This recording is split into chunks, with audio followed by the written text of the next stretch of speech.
अमित मिश्रा ने एक इंटरव्यू दिया है और उसमें इंडियन ड्रेसिंग रूम के बारे में काफी बातें कही हैं। ये इंटरव्यू इतना सेंसेशनल है नहीं जितना मीडिया उसे बना रहा है, क्योंकि स्पेशली विराट कोहली से रिलेटेड उन्होंने कुछ बातें कही हैं, कुछ रोहित शर्मा से रिलेटेड। लेकिन पहले मैं आपको मिश्रा के बारे में ये बता दूं कि अमित मिश्रा एक बहुत ही टैलेंटेड बॉलर थे, जो अपनी टैलेंट के हिसाब से काफी कम क्रिकेट खेले। मेरे ख्याल से उन्हें टेस्ट क्रिकेट में तो और ज्यादा अपॉर्चुनिटीज डेफिनेटली मिलनी चाहिए थी। अपनी डेब्यू 2008 में ऑस्ट्रेलिया के खिलाफ 5 विकेट लेने के बावजूद 10 सालों में उन्हें सिर्फ 22 टेस्ट मैच मिले। उसमें उन्होंने 76 विकेट्स लिए। विराट कोहली की कैप्टनसी में उन्होंने कमबैक किया था, 9 टेस्ट मैचेस और खेले थे, लेकिन उसके बाद वो सडनली टीम से ड्रॉप हो गए और फिर कभी कमबैक नहीं कर पाए। उन 22 टेस्ट मैचेस में उन्होंने 4 हाफ सेंचुरीज भी बनाई, जिसमें से एक हाफ सेंचुरी इंग्लैंड के खिलाफ इंग्लैंड में थी, तो उससे आप समझ सकते हो कि वो लोअर ऑर्डर में काफी यूजफुल बैट्समैन थे।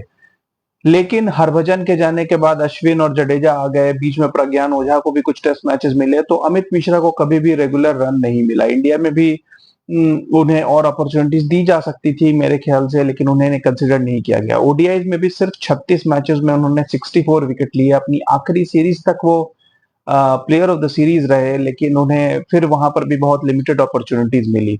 अब अमित मिश्रा ने इस इंटरव्यू में काफी, आप कहो अगर आप वो पूरा इंटरव्यू देखो तो काफी बातें बताई हैं यंग स्पिनर्स के बारे में भी, स्पेशली रवि बिश्नोई के बारे में। जो बात मैंने आपको कल की वीडियो में बताई थी, वो बात उन्होंने इस वीडियो में भी कही कि रवि बिश्नोई को मेहनत करनी होगी अपनी वेरिएशंस के ऊपर, क्योंकि रवि बिश्नोई रीड हो जाते हैं। एक दो मैचेस में आपको थोड़ी डिफिकल्टी होगी क्योंकि उनकी फ्लिपर है, एक रॉन्ग वन है, लेकिन उसके बाद अगर आप समझ जाओ तो रवि बिश्नोई के पास यही 3-4 डिलीवरीज हैं, आप समझ जाओगे तो फिर आपको रवि बिश्नोई को खेलने में कोई प्रॉब्लम नहीं होगी। जो कि इंडिया जिम्बाब्वे सीरीज में भी हमने देखा, पहले 2 मैचेस में 6 विकेट लेने के बाद अगले 3 मैचेस में विकेटलेस रहे रवि बिश्नोई।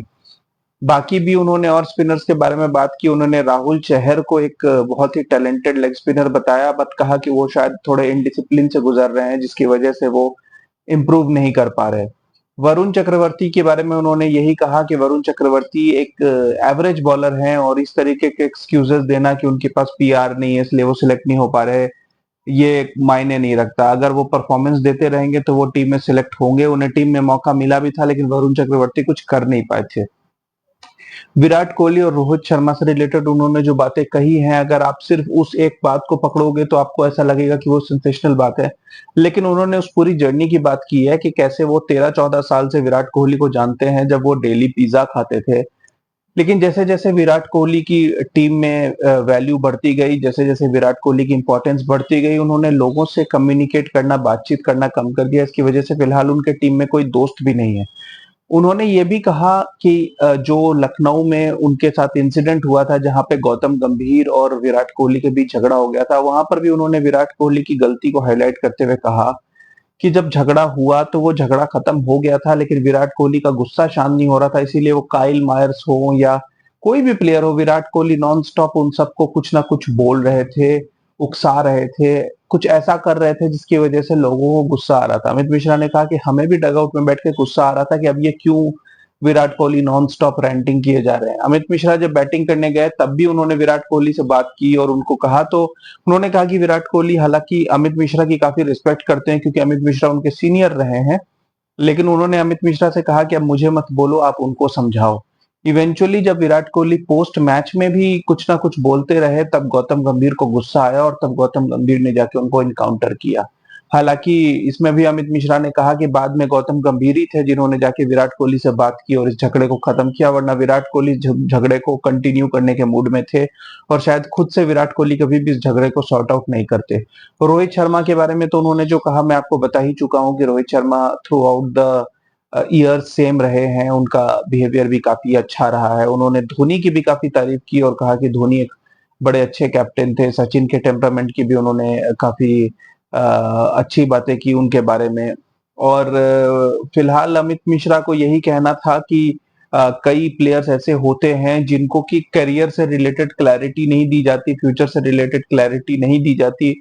ये एक ऐसी चीज है जिसे लेकर के काफी क्रिकेटर्स परेशान रहे हैं जो टीम से ड्रॉप होते हैं। इनफैक्ट आखिरी के दिनों में युवराज सिंह के साथ भी इसी तरीके की सिचुएशन आ गई थी, जहां युवराज सिंह ने ये कहा था कि उन्हें किसी ने क्लैरिटी नहीं दी उनके रोल को लेकर। अगर उन्हें पहले ही बता दिया जाता कि हाँ अब वो सिलेक्शन के लिए कंसिडर्ड नहीं है, तो उस माइंडसेट से आगे की अपनी तैयारी करते हैं, लेकिन प्लेयर्स को लूप में रखा जाता है, उन्हें उनके फ्यूचर से रिलेटेड क्लैरिटी नहीं दी जाती है। बाकी अमित मिश्रा ने फिलहाल यही कहा कि वो आईपीएल में अपने आप को अभी भी अवेलेबल रखते हैं। वो इस साल भी आईपीएल में एक आध मैचेस खेले थे लखनऊ के लिए, और उन्होंने गोयंका और केएल राहुल के झगड़े के बारे में भी बात करते हुए यही कहा कि केएल राहुल और उनके झगड़े को मीडिया ने काफी बढ़ाया, जबकि गोयंका साहब का यही कहना था कि टीम में फिलहाल जो जिस तरीके से सिंगल मतलब आप कह सकते हो वन साइडेड तरीके से हार रही थी लखनऊ, उस चीज को लेके गोयंका साहब ने केएल राहुल को कहा था, लेकिन मीडिया ने उसे रिकॉर्ड कर लिया और उस तरीके से प्रेजेंट हो गया, जिससे कि काफी खराब इंप्रेशन गई। उन्होंने इरफान पठान के साथ अपने एक ऑनलाइन झगड़े का भी हाईलाइट किया, जहां इरफान पठान ने कुछ कम्युनल वायलेंस को लेकर ट्वीट किया था और अमित मिश्रा ने ट्वीट कर दिया था कि हम सबको सिर्फ ये समझना चाहिए कि सबसे पहली बुक जो फॉलो होनी चाहिए वो कॉन्स्टिट्यूशन की है और कोई नहीं। इस बात को लेकर के थोड़ी बहुत ऑनलाइन ट्रोलिंग भी हुई थी अमित मिश्रा की, और इरफान पठान के साथ तो होती ही रहती है। तो उस पर भी उन्होंने कहा कि नहीं, मैंने बस वो बात हाईलाइट करने की कोशिश की थी, उनका कोई भी इंटेंशन पॉलिटिक्स को ज्वाइन करने का फिलहाल नहीं है। उन्होंने ये भी कहा कि 3 आईपीएल टीम्स उनको कॉन्ट्रैक्ट देके बैठी है और कोचिंग ही उनका फ्यूचर है, वो कमेंट्री नहीं करना चाहते हैं। फिलहाल 3 आईपीएल टीम्स है जो उन्हें एज अ मेंटोर चाहती हैं, लेकिन वो फिलहाल इस बार भी आईपीएल में अपना नाम डालना चाहते हैं as a player, just to see कि अगर उन्हें खेलने का मौका मिले। बट कंसिडरिंग दैट इज 40+, मुझे लगता नहीं कि कोई भी आईपीएल टीम अब अमित मिश्रा को लेगी। अमित मिश्रा के बारे में बता दूं कि आईपीएल में वो ऑलरेडी 2 हैट्रिक ले चुके हैं, और तीसरी हैट्रिक भी वो ले लेते अगर ट्रेंट बोल्ट ने कैच नहीं छोड़ा होता उनकी हैट्रिक बॉल पे। तो ओवरऑल अमित मिश्रा का काफी सक्सेसफुल आईपीएल करियर रहा है। इंडियन टीम में भी वो जितने दिन खेले, ओवरऑल उनका रिकॉर्ड आप देखोगे तो काफी अच्छा है। मुनाफ पटेल के साथ भी उनका एक काफी बड़ा झगड़ा हुआ था 2011 में, जिसमें कि उन झगड़े के बाद अमित मिश्रा ने मुनाफ पटेल को 4 बॉल पे 4 बाउंड्री मारी थी। तो अमित मिश्रा काफी कॉम्पिटिटिव क्रिकेटर रहे हैं। एंड ये इंटरव्यू आई वुड से कि काफी लंबी इंटरव्यू है, 2 घंटे की है ऑलमोस्ट, लेकिन अगर किसी को ऐसा लग रहा है कि वो सेंसेशन के लिए विराट कोहली के बारे में कुछ कह रहे हैं या ऐसा कुछ, तो प्लीज आप उस इंटरव्यू को देखिए, आपको समझ में आ जाएगा कि अमित मिश्रा का ऐसा कोई भी इंटेंशन नहीं था। उन्होंने जो भी बातें कही हैं कहीं ना कहीं वो सही हैं कि विराट कोहली के साथ इस तरीके के इश्यूज थे, जो मैं अपनी वीडियो में कल क्लियरली बता चुका हूं। और रोहित शर्मा के बारे में like it's not only Amit Mishra but हर कोई कहता है कि वो इसी तरीके के आदमी हैं जो अपनी रिलेशन फ्रेंडशिप्स को कैरी ऑन करते हैं।